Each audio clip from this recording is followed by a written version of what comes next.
Good afternoon, everybody. Slight technical hitch, and we still made it at 1.5 minutes just over the start time. So we are just getting prepared. People are still arriving. A nice number of people here already. Again, just making sure that everyone is ready.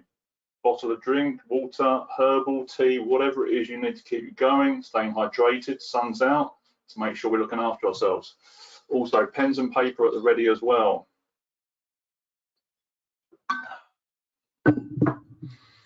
Give it another 30 seconds while we're waiting for people to come in. A couple more people arriving, fantastic. Heads up, going to give you a little bit of an intro for the end of those of you that are staying till the end of the session today. We've got a little bit of bonus material for you, which I'm really excited to be sharing, some new coaching tips and tools from the MBM lab, and also going to openly invite you guys that are arriving now. Get registered for Tuesday's session. So these lunchtime learnings, these sticky lunchtime learnings are going to continue for as long as you guys need it, for as long as we're in this situation in lockdown. We're going to be doing a 1 o'clock session, a 20-minute micro learning with Q&A every single day until things go back to some sort of normal, whatever that might look like in the future. So right now, we're going to share the link. Alison, you can't hear me? We have some challenges with this. Is there anyone else that can't hear me?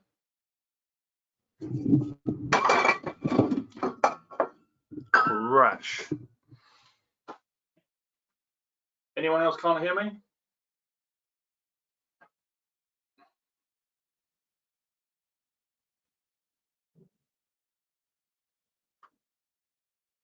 Can hear you fine, okay? Can hear me throwing my drink all down myself. It's a good look. We might have to edit that one out for the upload, just saying. Alison, just double check your speaker and your volume. I just had to do a complete system shutdown and then come back into this because we had some technical challenges there, but the reboot seemed to help. Apparently it cures 98% of all problems if you speak to your IT service desk. I'm not sure about that though. Highly debatable. So make sure everyone else has got a drink because I now don't. Good. So the first thing I want to share with you guys is the link for next Tuesday's learning.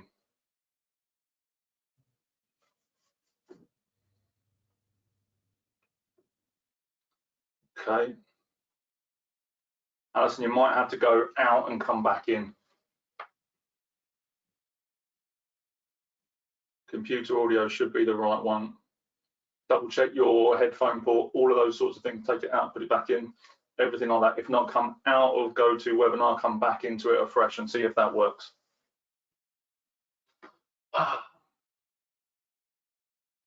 So next, we're going to continue to look at the mindset model today. We're going to be looking at D, which is about deliverables. Now on Tuesday, when we're going to come back to this, we're going to be looking at space, which is going to be talking about our environment. So we're going to share the link for next Tuesday's session so you can plug into that immediately and get registered for that session. That's going to come up immediately at the beginning of the next working week, okay? I think we're good to go. Alison will return back shortly, I feel. Brilliant. Let's go, let's do this. Let's make sure we've got some good colour pens. Stick those in the pocket. Fantastic. So guys, welcome aboard. Welcome to this lunchtime learning. Really appreciate you being here. I'm looking forward to sharing the content from today. Picked up some gems this morning. I'm looking forward to sharing those with you as well. So good. Welcome to Sticky Lunchtime, Sticky Learning Lunches. This is MBM, the home of Sticky Learning, and we are the soft skills provider to the UK grocery and manufacturing industry. And it's all about sharing ideas and concepts that are going to help you be the best version of yourself, especially in a time of crisis like this, but also at the same time future-proofing you, your mindset, your development, and how we are going to be working in this brave new world. Let's not kid ourselves. We are not going to be working the same when all of this comes to some sort of end. Our lives will be completely different. There'll be more home workers. The way that we focus on our work will be different, and we're going to talk a bit about this today and how industry is going to change, because if it doesn't, there's going to be some major challenges for businesses and corporations moving forward if they think they can go back to how they were working previously, okay, before this situation. What are we going to be covering today? Closing the door just in case we get a little visitor of a 7-year-old. So, what are we going to be covering today? We are going to be covering deliverables.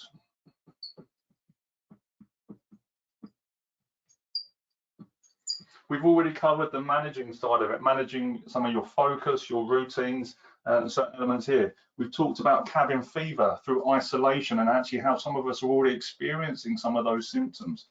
We talked a little bit yesterday about making sure that we're staying neat and looking at our wardrobe and seeing how we make sure we separate the right elements of our wardrobe and make sure that we're using that wardrobe to focus our thinking and to create habits that are going to help us move from one aspect of our life into another, so that we don't blur it. So we're not wearing the relaxed clothes while we're doing work and take on that physiology and psychology of that clothing into our routines. Today's session is about deliverables. It's about actually what you are delivering and how you deliver that and how you have those conversations and make that happen. The first thing we're going to cover today, and I want to bring some clarity to this for you, is one of the business staples and personal development staples, SMART objectives. So guys, go crazy, break it down. Tell me what SMART means in the comments. What elements of what does the S stand for, the M? Let's get those in the comments and get those moving first of all, and then we'll see what's working, what's not working, and then how I can help you tweak and adjust that to actually get even more out of that model, that framework, to help you focus even further. Because I guarantee some of you are using it in a way which is actually holding you back, and I want to change that right now today and make that really exceptional for you. So in the chat box, in the questions, what does SMART stand for? If you want to break it down one at a time, go. Come on, people. Let's see some fingers moving. I'm going to get this up on the board. What have we got? Can we see that? Just about. Still got a little bit of sunshine. What have we got? We've got specific, measurable, achievable, relevant, good, time targeted, nice, realistic. We've dropped in there as well. Good. Any more for any more? Realistic. Good. Agreed. Nice. We've got some different elements. There are a few different permeations of this, a few different variants of the SMART model, and it's really important that we use the right elements of it at the right time. So when we're planning out our time, it's really important that we break these into two parts. The first thing is SMART objectives, yes. SMART goals, no. So let's look at this. So the first part is about it being specific. Your goals and your objectives have to be specific. Yeah, they say vague goals lead to vague results. So you have to have absolute clarity on what you're working on and the elements that need to be adjusted, where you're going to this, who's involved, all these sorts of questions. And we're going to share a link also in the chat box. There is an article on the NBN website all about SMART objectives, and we're going to share that so you've got that as a takeaway for today. The second one is measurable.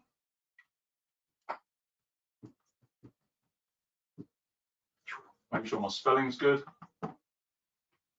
How will you know where you are in relation to the top of the mountain? This specific part is, which mountain are you climbing?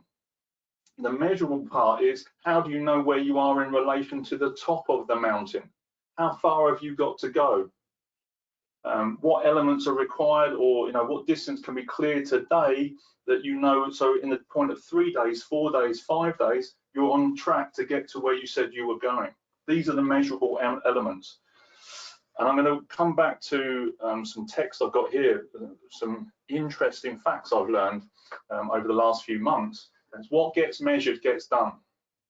So if you can see how you want to get fit, you want to run a certain distance. Okay, I want to get this fit. I want to be able to run this distance in this time with this sort of recovery.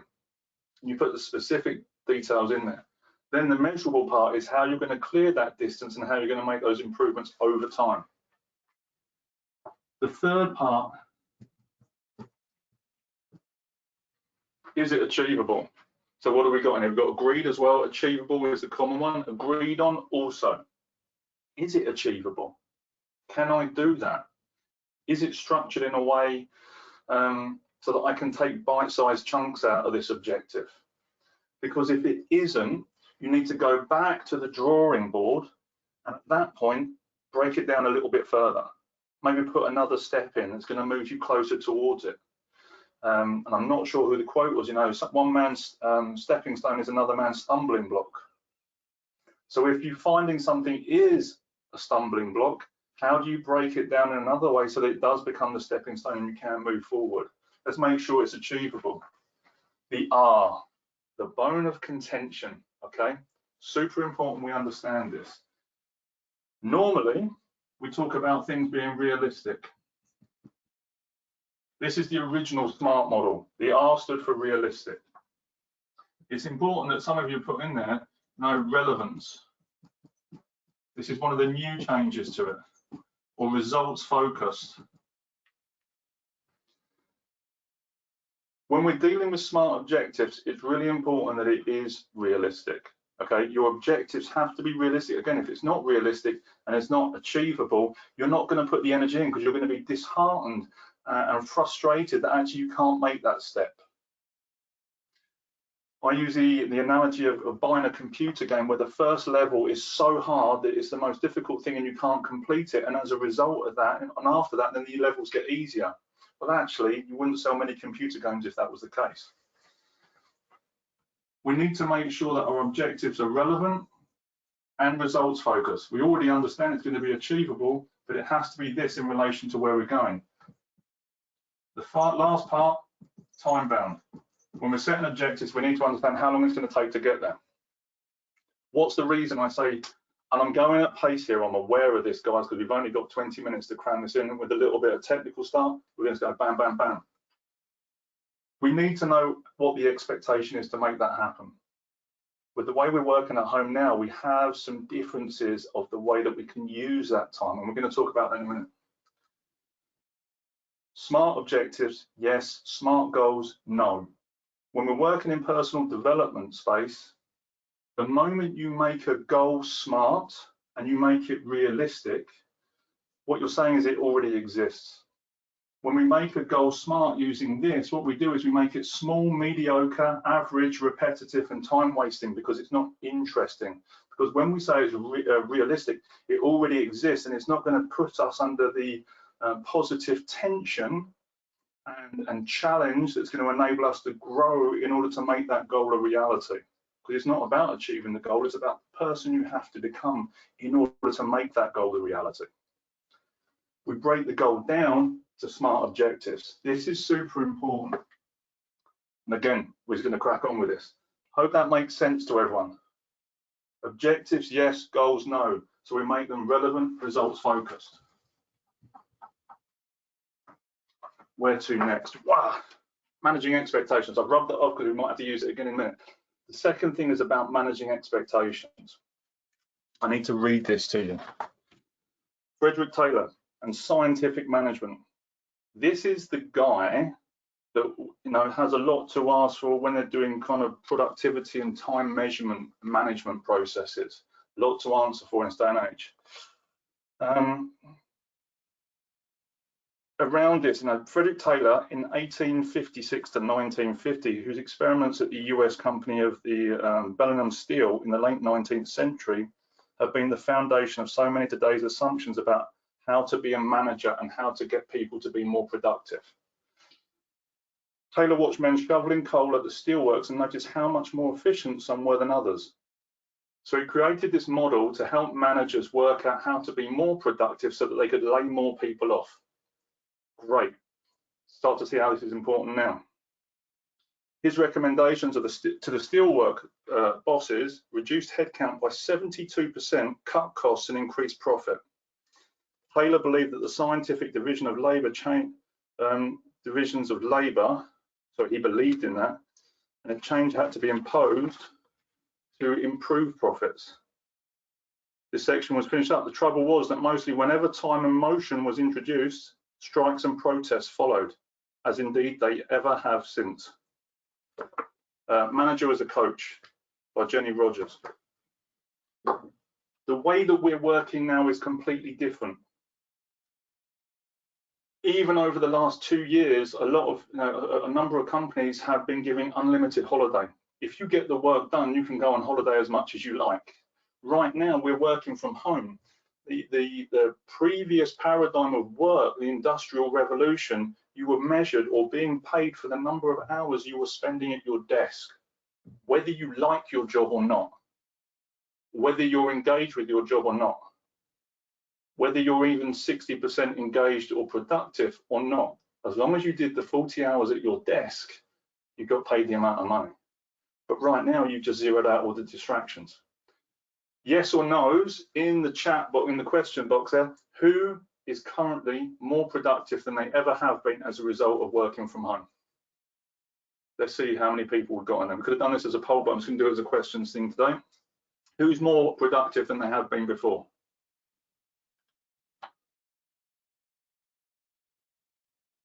I know I am. Agreed, Alison, and you've got lots of practice doing this.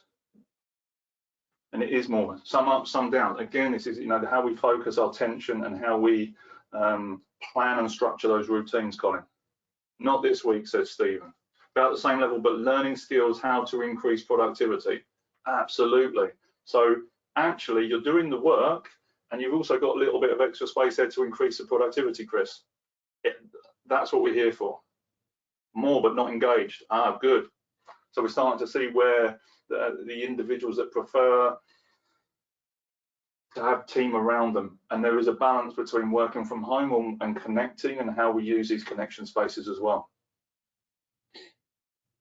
I've got people that I'm working with at the moment that genuinely do not like working from home, and that's that might be because they've got 5 children and all the children there, and they've got 2 dogs and all that. That could be an element of it, but the recommendation is maybe have 1 or 2 days at home and then have 2 or 3 days at work. So you're around those people in the connections and doing the face-to-face work.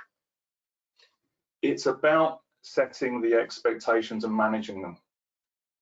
Right now, you're working from home and maybe you are being more productive. Maybe you can get more stuff done. We talked yesterday about, or previous days, about the routine and the structures and finding the balance in when we're in that isolation of guilt, freedom, overworking, not feeling like you're not doing enough. Inside of that, you need to be having conversations with your manager, with your leader, setting up the routines of when you're going to respond to emails, when they set projects or objectives to be completed, when are they going to be completed, when do they need to be completed on. Manage the expectations, because if you've got children and you're working from home and you need to homeschool them at the same time, your managers and leaders can't see that. So you need to work in that space with them. Let them know when you're going to respond back to the emails, when you're going to respond back with the outcomes. We at MBM have started having very regular one-to-ones, just 15 to 30-minute conversations, project overviews, very quick, short, on-point conversations via Skype, so that we can stay focused on what we're doing. We have the regular contact points, we know what's expected, and we also know where we are in each of those things. And it's really helping to strengthen the results we get and strengthen our productivity and help us get more of these ideas out to you guys in a quicker time, to helping impact the work environment around us as well. Correct. When working from home, tend to be judged more on the output. It's all about results. In the future, what's going to happen, and I'm going to call this out as potentially a change, we're going to get paid for the results and not for the time at the desk. Because actually no one knows how much time you're spending at the desk. If the job's done by Wednesday afternoon, who's going to know actually you finished at Wednesday afternoon? You've still done the same amount of work that was expected. And I've heard stories recently and interviewed people, and they talked about people quoting for 14 days, but because they didn't have any distractions, they actually only did the 14 days work in 1 day. And this is the way the future is going to be going. So you need to be managing the expectations with your leaders, with your managers, of what work you can do, your family obligations at this time of crisis especially, and when you're going to respond back and deliver on those results. If you're not setting them or setting those expectations and taking the lead on them, not just managing them, people are going to expect different things from you. And that's when frustration and conflict occurs, is when the individual's expectation in here isn't met with a version of reality that is in here. Frustration and friction occurs, and is the result.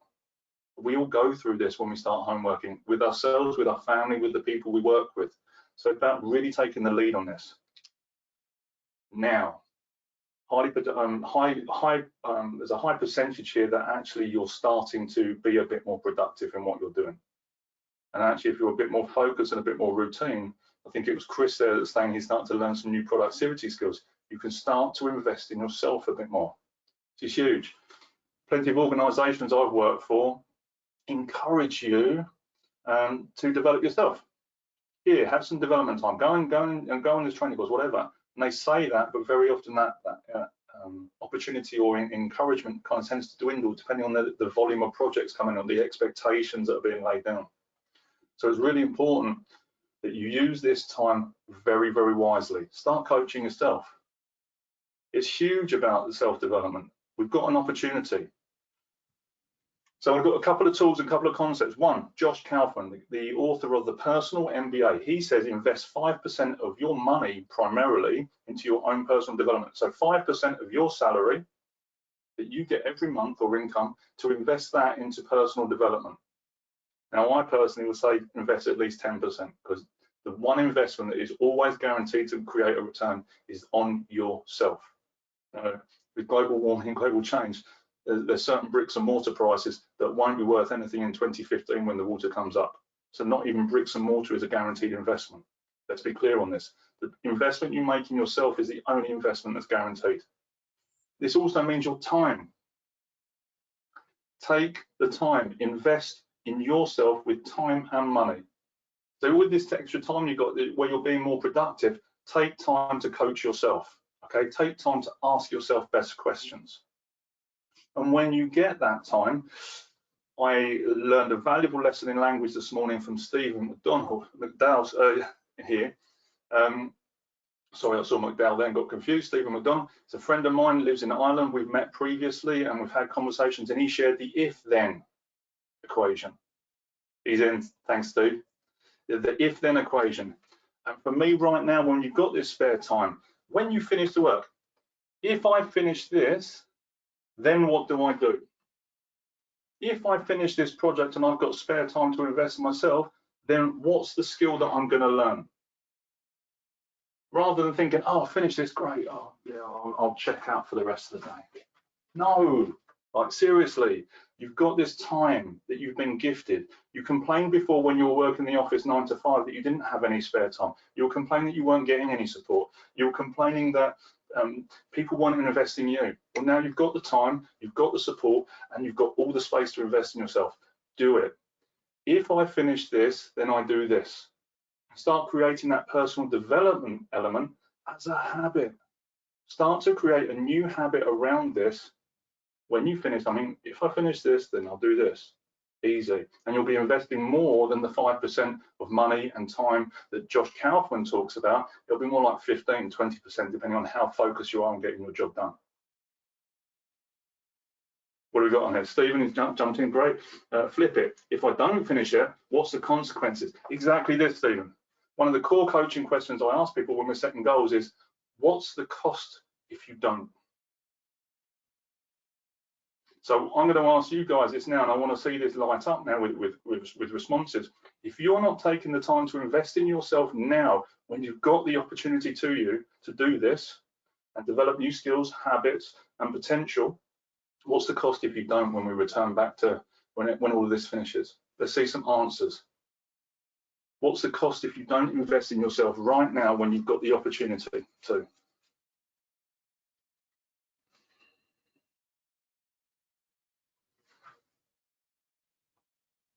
Absolutely. There is a whole new level right now, Alison, to help you take whatever, you know, the skills that you've got right now to a whole new level when you come back, so you can come back even stronger. Standing still was going backwards.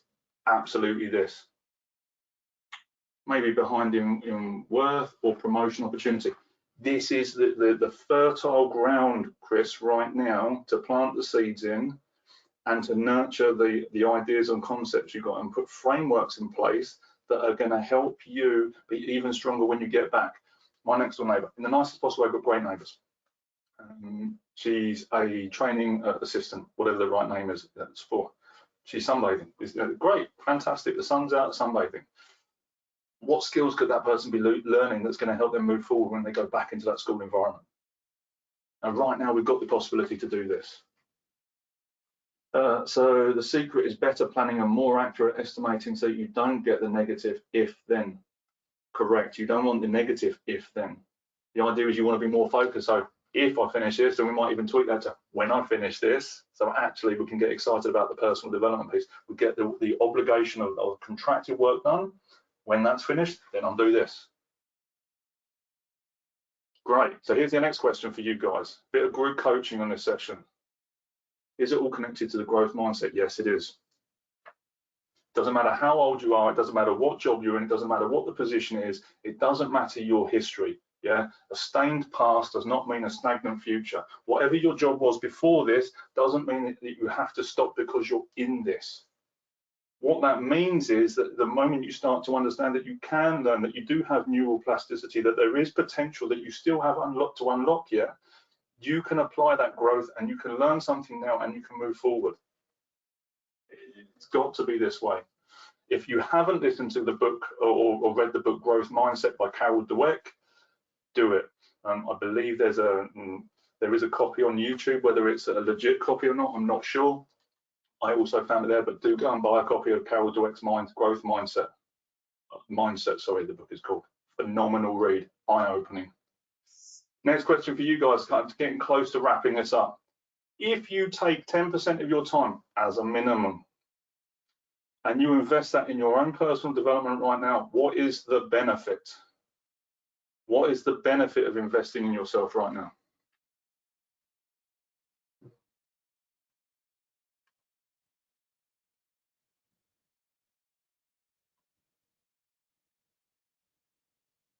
Leapfrogging, yes. You won't even stop on the next lily pad. You will go flying through to the next one. Become a lot more rounded, happier, understand more. Absolutely. What else have we got in there? What is the benefit of taking the time to invest in you right now? You'll become more relevant to the job market. Yeah, absolutely that. 10% compound growth in the product that is made. Yeah. And if we are in this situation for maybe 4 weeks, what's a 10% compound growth over 4 weeks if we start doing that every single day? Continual growth, more adaptable to any further changes? Yes, because change is inevitable. The only thing that is set in stone is change. Investment today provides dividends tomorrow, no matter the industry. Exactly that. Tomorrow's successes are based on the choices that we make today. So when you invest today, you get the compound interest. And I'm not going to sing a song from Mary Poppins about banking. It's going to be a growth thing. We have an opportunity to make the most of this. We have an opportunity to ask ourselves better questions, because the quality of our lives, quality of our days is based on the quality of the questions we ask ourselves and the time that we take, that we book in for ourselves to ask that and listen to the answers. Focus and attention on active and positive areas. Yeah, guys, we've overrun on the content. We haven't even got to Q&A, but I wanted to kind of throw as much of that as possible. If you want to do Q&A for 5 minutes, let's go. Thank you very much, Alison. Appreciate it. If you want to ask me any questions, we've got 5 minutes. Let's light those comments up as quickly as possible for 5 minutes, and then we're going to start to wrap this up, and I'll give you a summary of what we covered and what else we've got on offer at the moment. What questions have you got right now?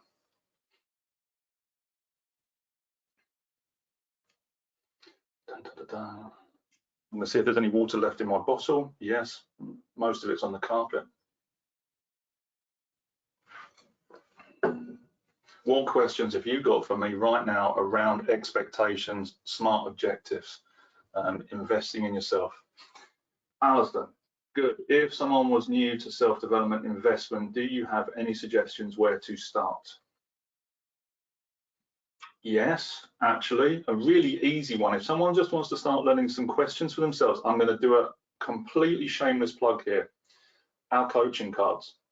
If someone's a bit kind of reticent, they don't know where to start with some of this stuff, I would look at our coaching cards because they're based on the Grow coaching model. It covers all the elements of setting up the plan and asking yourself those questions to support yourself. And right now, they're only £5. Easily less than a 5% investment, you know, and to get someone started. The other part you talked about mindset, you talked about Carol Dweck, Mindset, the book. And the other one that really changed the game for me, Simon Sinek, How Great Leaders Inspire, the TED Talk. It's 18 minutes and 34 seconds. So if you can't invest 18 minutes and 34 seconds into your own development, if you're just starting, there's some other questions to be asked. So 1, the coaching card deck. 2, Carol Dweck, Mindset, to help people shift out of that stuck thinking. And 3, How Great Leaders Inspire, the TED Talk by Simon Sinek. In 2 weeks, we have the PDP. We do indeed. Darren is part of the he's the founder of MBM. We're part of this team. In 2 weeks' time, we're going to be doing the micro learnings around personal development planning. So next week, we're going to finish the mindset model off. We're going to look at the Grow coaching model, and then we're going to look at PDP planning as well. We're going to bring that to life. So that's on the agenda. So guys, get on the registration page, have a look on there. We'll share the link for that in a minute, and you can register for those as they come up as well. A question here from Colin: how do you deal with massive optimists? It will only take you 5 minutes. Yeah. Sometimes with these sorts of people, you have to strap out what that looks like. You have to say, okay, you know, I really appreciate the optimism. I love the enthusiasm. We've got a couple of elements here. We've got these sections here. We've got this part here. This looks like this, and that's going to take this. I need to involve this person. And we just start to break it down.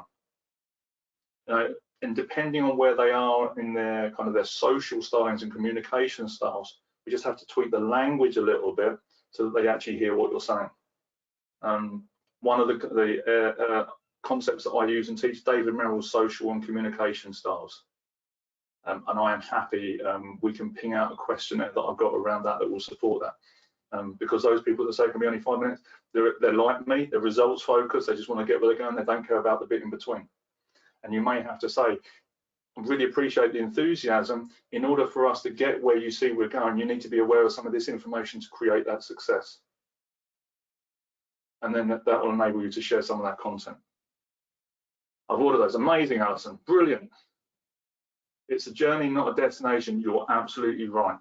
You have to know where you're going, though. Okay. You cannot buy, and we're talking about goals, you cannot buy a ticket to anywhere but here.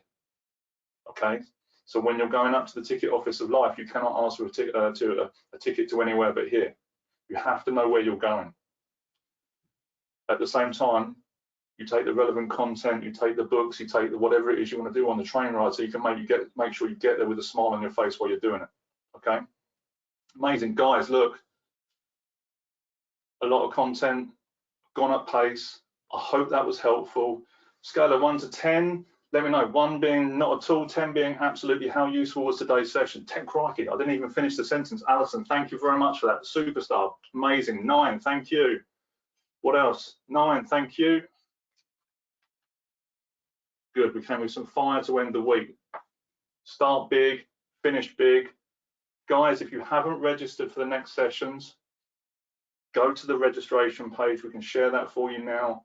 Get on there, register for next Tuesday, register for the whichever ones are relevant, get on them, get them loaded.